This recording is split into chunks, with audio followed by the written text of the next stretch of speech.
2, 3, record. Hello, welcome to the show. Today we have Steve Dell'Orto on Entrepreneurs, Business, and Finance podcast. Hello, Steve. Hello, Henry. Thanks for having me on today. You bet, you bet. Well, your business, as we can see in the background, is ConCntric. I like the logo and the creative way you've gotten that name. I'm very interested in your business because we do have a lot of people that are interested in construction, and we also have people that might work on auxiliary aspects of construction that might be able to refer you to someone. And then a lot of people that just might want to hear, what is going on, because it's the whole world right now. But construction also is rapidly changing with the new technology that's coming into the marketplace. And we had a fellow person come on the podcast, and he was talking about all the things that his company is being, provided by companies like yours with options. Now you're located a little bit north of San Francisco, kind of Marin County area. Is that right? Okay. Just on the north side of the Golden Gate Bridge.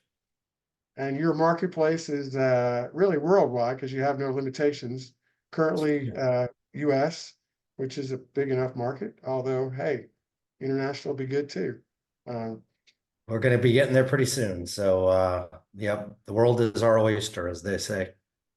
And so why don't you talk a little bit about your experience and background first, and then we'll talk about how you decided to start this company, what gave you the idea, the initiative, because I know you had some tremendous career at the highest level of some of the largest general contractors, construction companies in the country. And so you must have had some insight that others didn't have to start this business. Yep, I think that's pretty accurate. I spent 26 years actively in the construction management in the non-residential space.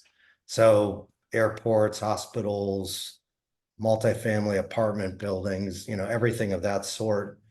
And in those 26 years, I was able to grow my career and really refine my skills, not just at the project level, but then just how do you start and really grow a business, and invaluable. But to be able to learn a business so completely from the inside and then have the opportunity, at some point in the career to then go on and really take all those learnings and the insight and that intimate knowledge of all the pain points and go do something about it on an industry scale has been it's been thrilling of late. So, but yeah, the career being spent in construction, construction's jump in here just to give you an idea, folks.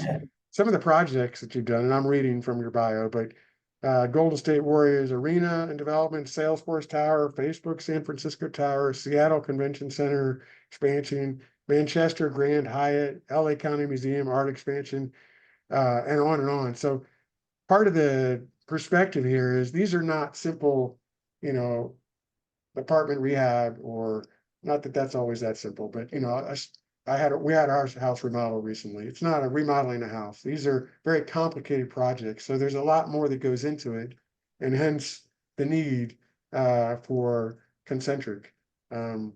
Because how long does it take to build one of those projects, and what's the lead up to one of those projects?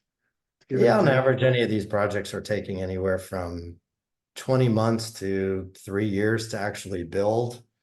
But what I saw in my career, especially in the last 10 or 15 years, the planning stage or the gestation period before you actually go and break ground and start building is as long, and in some cases even longer, than what it takes to actually physically build the building.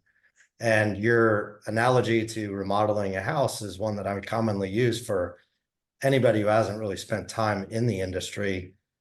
Anybody who's done it, you pulled your hair out, you really did not have any certainty of where the budget was going to end up. You had changes that, it's like, okay, I've got no choice. Very frustrating experience, even with the best intentioned people involved. Take that and magnify that by 100 or 1,000, because it's the same process, it's the same lack of certainty of outcome, and Yeah, we may have 3D modeling and design software involved, and you don't have that when you're remodeling or building a house. But from a planning and financial certainty perspective, your plight in that scenario is exactly the same plight as all the customers and clients we were serving, and not unique to us. This is common throughout the industry, and it's equally as vexing for the contractor because you're just trying to do your very best, but everybody's got two hands strapped behind their back because they're having to move so fast with such thin margins, but there's no technology and there's no data at your fingertips to really do what is needed to be done and do it in a way that it would be consistent with modern solutions in the 21st century. It's quite baffling how antiquated and behind the times we've allowed our own industry to get to at this point, but we're here to change that. You're actively changing it beyond this one business because you've been an investor and a venture partner in construction tech focused funds. And I admire that. My first job was in home building, and sometimes customers wanted to change things, and just everybody was very resistant to change. Well, it's Yeah. been done this way. We know this will work, and but that's inconsistent with the rest of the world. Um, we didn't have these things, and Right. so why is construction not keeping pace? And you're evidently committed with your vision to helping it keep pace. Yeah, I've been fortunate in that when I did step out from the traditional general contracting role that I had, I think, and what is valued by our customers is the fact that you've got a company and a solution being built by somebody who has had many decades and has mastered what they do for a living and has walked in their shoes, as opposed to somebody coming outside of the industry, construction industry, that is, and trying to solve somebody else's problem that they just really don't have any knowledge about. And so, same thing with the two venture capital funds that I am a partner in, is that they saw the same value that I could help and they could give me an opportunity to influence things industry wide, leveraging my knowledge and background. So that's been an absolute joy and just yet another thing to learn. But how does investment play a role in bringing our industry into the 21st century when it comes to technology? And then there are 8 startups that I do advise. They're at different stages of their own journey and just paying it forward. I had a lot of people go way out of their way to help me as I was trying to figure out how to launch a software company as a startup. And I was just blown away with how many friends and strangers went out of their way to help. And so I feel that it's my duty and it's something I just proudly do where I can help others do what I'm trying to do in my own right. I'm just trying to, like I said, pay it forward because people did that for me. Is there a trigger point or a moment, or was it a gradual evolution? Sometimes in business school, they talked about precipitating event when someone might become an entrepreneur. And sometimes there's that, and sometimes it's kind of always wanted to, or a gradual vision. Do you have a specific moment or development in your thinking that led to this? It wasn't, I would call it like a slow boil. It wasn't a simmer and it wasn't like the pot was boiling over after one event. But, in my role, having grown an organization to over $2 billion a year, that's 36 projects that are active. And then you got 3 times that are in this planning stage. And the pattern I just kept seeing, and it was getting, I don't want to say worse, but it was getting more intense in that you had younger people involved with less experience. You still had no data at your fingertips, but the time that a project needed to be delivered to market just seemed to be getting compressed more. And there's just all these pressures just surrounding the team, surrounding the stakeholders trying to make these projects successful. And the best you could do is really throw the very best talent you could find at these projects and hope for the best. And that's just, You know, when you're talking about a $1.4 trillion industry and, 10 to 14 trillion globally, that's insane.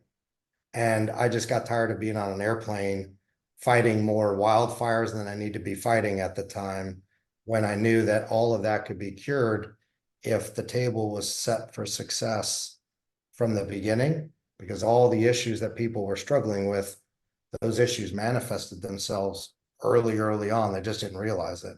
So if you could really, really drive a greater degree of accuracy, we have a ton of data streaming through our fingers, but it's doing just like water through a sieve. Capture that, start structuring it, and then digitizing the workflow so you can get away from all these ad hoc disparate spreadsheets to do the 40 different planning tasks in pre-con. Pull all that together. Now you've got something that has a great deal of power to make you far more accurate, more collaborative, and just more unified in effort to try to get these projects delivered. And so I just said, I just cannot do it the old way anymore. And I looked around and I knew there was nobody else coming in to solve the problem. And I knew I could. So I just said, time for me to put my money where my mouth is and make this happen. And that's exactly what I did. Mind that. So people in construction would know this, but you could go into some detail if you like. Imagine building a $1 billion project. You don't just wake up and start clearing the land. Everything has to be planned ahead, everything has to be permitted, everything has to be budgeted, everything has to be accounted for. So, as you say, a huge part of success on the job is all the pre-planning. Uh, and that's what your company focuses on. Because if the plan is all lined up, it's going to be a whole lot better. And Yeah, like, you got to. what's involved in pre-planning and maybe how your company helps that, sort of in a layman's terms and then construction terms. Sure. It's really the size of the project isn't as big of a driver of this. Planning to make a job successful, whether it's a $5 million project or a $1 billion project, there's a tremendous amount of commonality. But there's a lot of steps. And again, back to the analogy about remodeling the house, you needed to have an architect, you needed to explore what you needed to find what you want, you needed to explore the design options, but you also had to balance that with the funds in your budget available. And ideally, you, the architect and contractor, having some good open dialogue about that in a proactive way, such that those decisions can be made and you can move forward without having to go back and redo because you find out that the design is more expensive than what you can afford. And now you got to go back to square one and rip it all apart and start over. I mean, time is money, and that's the thing that you don't have in construction. So you can barely afford the time or the money associated with the time to do it right the first time. You sure as hell don't have it money and time to do it again. So it's all about getting it right the first time out of the gate. And the more you plan and the more you dig into the details and the more you collaborate, the greater chance you have of nailing it. And that's what in layman's term, that's what we do. We're just creating the single environment in which the owner, the designers, the builders can come into this collaborative environment, and there are tools, workflows within the platform that they utilize to do all those different planning things, whether it's the schedule, whether it's figuring out the logistics, how to approach the project, taking the estimate of the design just published, but then numerous different studies of how to drive value into the project or maybe reduce costs.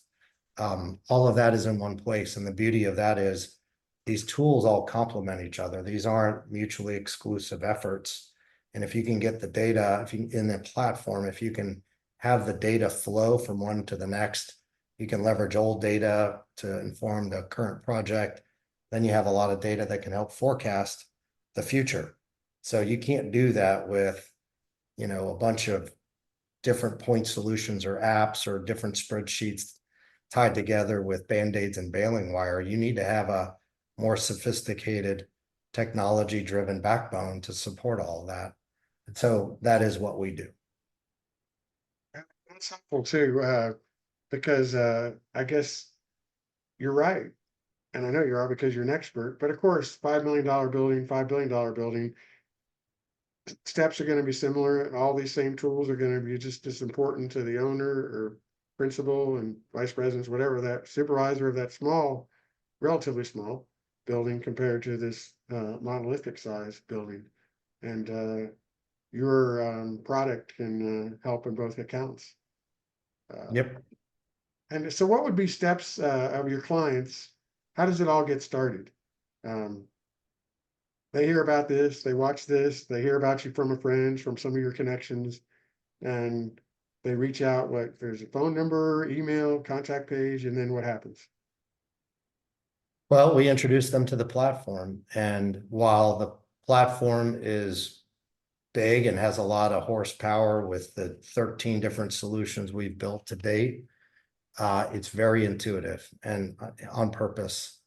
You know, my experience in construction, the technology that was delivered, you know, largely from 2000 to 2012 is what I saw, a lot of new technology coming into play, but the user interface required so many different steps and clicks, and it just literally was creating more work for the project engineers and the project managers and all the people that had to use it than it did if they just did it the old-fashioned way.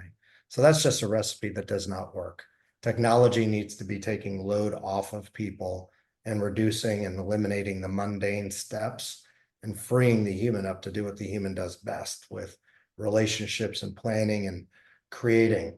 And so I just set out, if we're going to do this, we're going to do it right. And we're going to do it in a way that makes our platform as easy to use as an iPad or an iPhone right out of the box. You know, I was blown away when my then 18-month-old daughter had an iPad that she'd never touched before. And within 2 minutes, she was swiping and getting into photos and pulling things every which way. And you're like, oh my goodness, every other piece of software I've had to learn had a manual. You had to like go through this stuff step by step. And we said, we're not doing any of that. I sat through too many of those training meetings.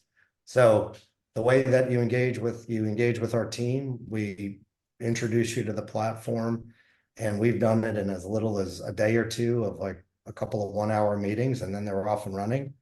We take it and meet our customers where they're at, and we just walk through it at the pace that they need us to, get them, onboarded. But it doesn't take much at all. But it's not easy. I mean, it's a commitment on their part. It's a commitment on our part.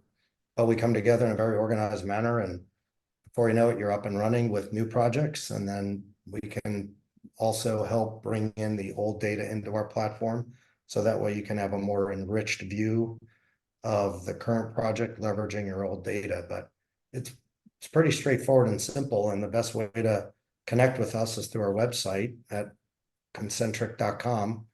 And you can arrange time with our team, and we take it from there. Well, it's really good to hear you say that, because I think most people's initial reaction was, oh my God, one more thing I've got to, learn. And I should say training meetings and manuals, but it is easy.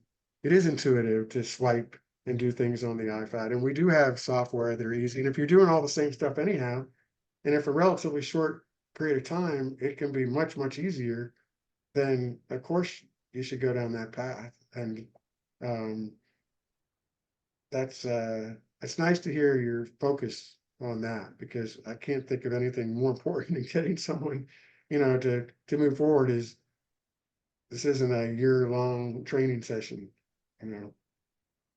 Well, it's easier said than done. I mean, what it really boils down to is a great design, and we have an amazing team. And, simple is hard. And our team works really, really hard on challenging everything we do to just strip out every step, every bit of complexity, to boil it down to what people need to just get their job done. And it shows. We've just gotten so many compliments on how intuitive it is to use, how easy it is to consume and digest the information that's being presented. And in construction, you have a lot of people with a lot of different backgrounds, and you really have to speak in a language that everybody's going to understand and be able to digest the critical information, because they need to make decisions. They need to be apprised of the status of things, and things are happening quickly. So you just can't afford to make this any more laborious than it needs to be to understand where's the project today, where's it been, where's it going in the future, and what can I do about it? And so credit to my team. They've just continually design and build an amazingly easy to use, but massively powerful platform. It's like that. Your customer is going to have happier employees. They're going to be less stressed. Their customers are going to be more satisfied. They're going to be more profitable. It's a win-win for everything around. I mean, just take a simple example of the bale of a lot of simple remodeling projects, but also commercial projects, change orders. They so easily cause fights with, misunderstandings, which can become fights because it wasn't all tracked properly.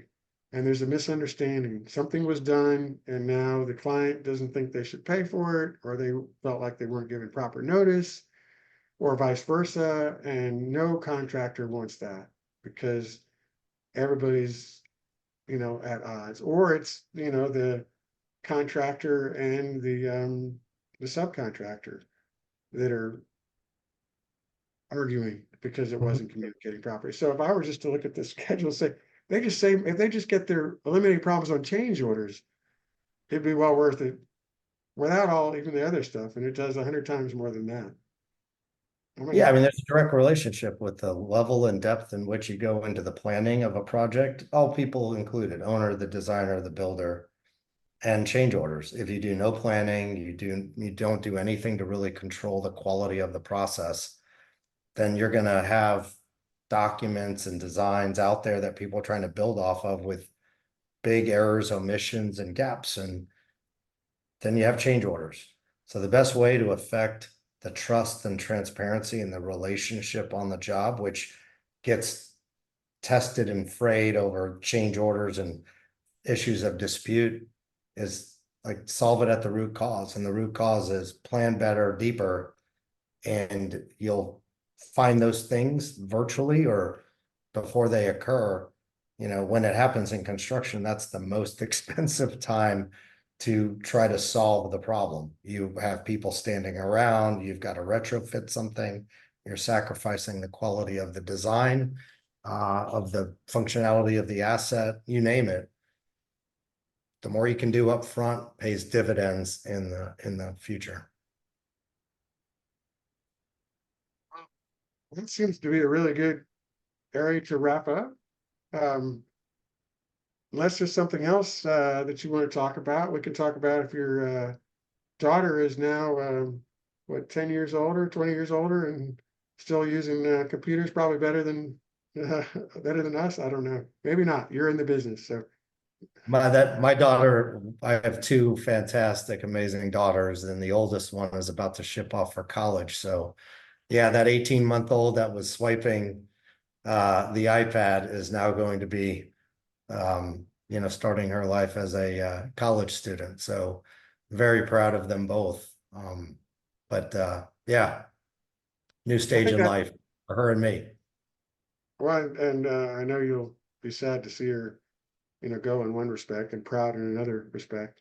One of the things that is always amazing to me is that you have been thinking about this a very long time. And you said that, but that story captures it. And that's why I wanted to ask how old she was, because I had a feeling that, she wasn't 3 years old now. And I didn't really know, but this is something that you've been thinking about, wanting to improve, frustrated over, passionate about for a long time. Yeah. Because, and that is somewhat the nature of the industry. There are times when with my experience in it can be frustrating. But the constant battle to solve that is really, really neat. Well, who better to solve it than somebody who's lived and breathed it for so long. And that's, I'm proud. I'm proud of being able to do that. And I also take it as an immense responsibility that, I want to do this for the industry. And what I mean by that is all general contractors, the owners, the architects, and we definitely want to get it right. But I don't think this is a problem anybody from the outside being just a pure technology background with no construction domain expertise or experience. Pre-con is a unique animal, and I don't think anybody really can come in from the outside and do it. And if they do, they're not going to be able to do it nearly as well as what I know our industry deserves. And so it's a great opportunity, but I also take it as, an incredible responsibility to lead the charge. And I have several other friends who are founders of startups that are stepping out as industry veterans to go solve a particular pain point in many different areas. And we have this built by builders informal network, and that means something. And when we talk to our customers or anybody that we're just generally talking to, when they stop and think about it, they go, yeah, that does really make a big difference for us, because who else would we trust to get it, build something that we will find useful, that will work for us, that does exactly what we need it to do without all the guesswork. And it just makes complete sense. So I think we definitely are onto something very important and very big. And so it's a lot of fun, but we're giving it hell every day. It's terrific. Congratulations. Thank you for coming on the podcast today, Mr. Steve Del Toro, ConCntric, and we will talk to you soon. Appreciate it, Henry. Thank you for having me today. Thank you so much.